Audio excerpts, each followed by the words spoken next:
Hello lovelies, welcome back to my cooking channel. Today I am making spinach stew. I like to enjoy mine with some boiled plantain. Let's get started. I am just using koobi to infuse my oil. If you have more money, you can use more money as well. My very good friend Cynthia Boateng has a video on that, so go and watch it please.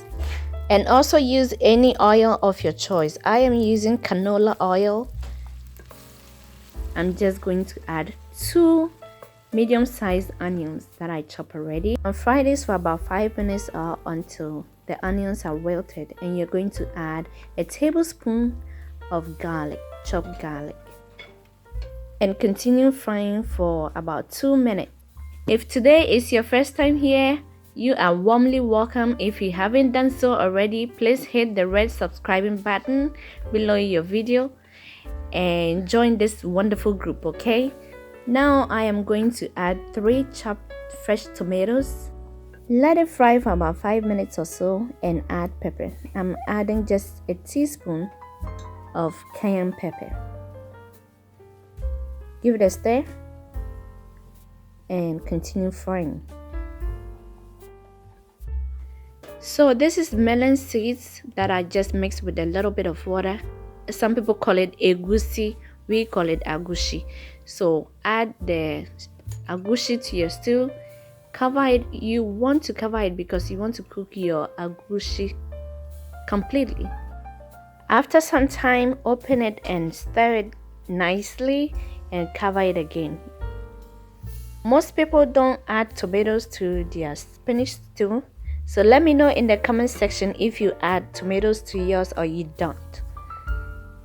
With that being said, I want to thank all my subscribers. Thank you so much. The returning ones, the new ones, the old ones. I love you so much. I appreciate all your effort and all your support. Thank you so much. Protein choice is totally up to you, but I am adding baked fish that I tried to take some of the bones out. Leftover goat meat from my previous video, Egusi Stew. If you haven't watched that already, I'll leave it in the description below. I'm also adding mushrooms. These are totally optional. Just use any protein of your choice. Give it a stir, and now you are going to season with salt. If you can remember, I did not add any salt yet because of the koobi. Koobi contains a lot of salt. So now I'm adding my salt, just a little bit. Hey, you can add the pepper and the salt to taste. And I'll also leave everything that I used ingredients in the description so you can check it out as well. This is a teaspoon of shrimp powder. You can use fish powder if you want. Now cover, and after some minutes you open and you stir because we want the steam to cook the mushrooms too. So give it a stir. And there's no way I'll make spinach sauce or stew without adding my curry powder. Do you add curry powder to your spinach sauce? Let me know in the comments, okay? So just about half a teaspoon.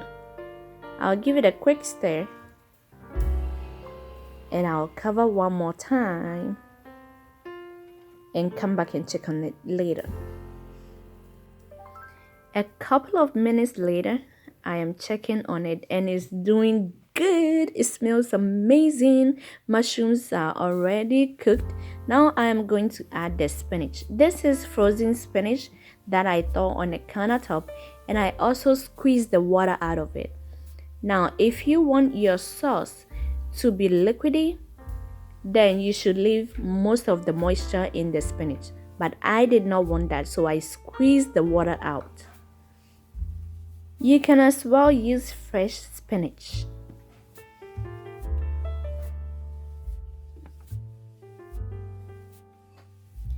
After some time, this is how it looks like. We are going to give it a stir, and we want that bright green color for the spinach, and then you know your spinach is ready. Now taste it and adjust your seasoning. I realized I needed a little bit more salt. Instead of salt, I am using beef flavored bouillon powder. So that's what I just added. I'll give it a stir.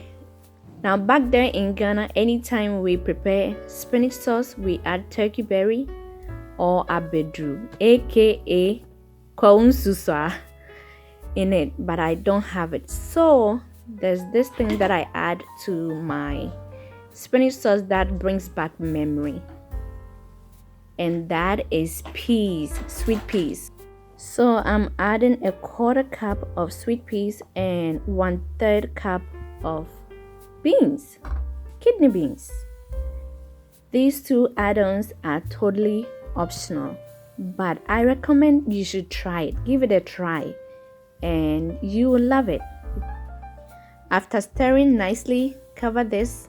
At this point, you can turn off the fire, your stove, and let the heat from the stew just warm the peas and the beans, because they are vegetables. We don't want to be cooking them any more longer.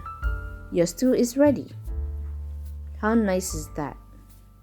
If you forget to hit that subscribe button, please do so right now before you leave, because our stew is done. Now enjoy it with some boiled plantain, rice, and I'll see you next time in my next video. Please subscribe for more videos. Thank you so much for watching.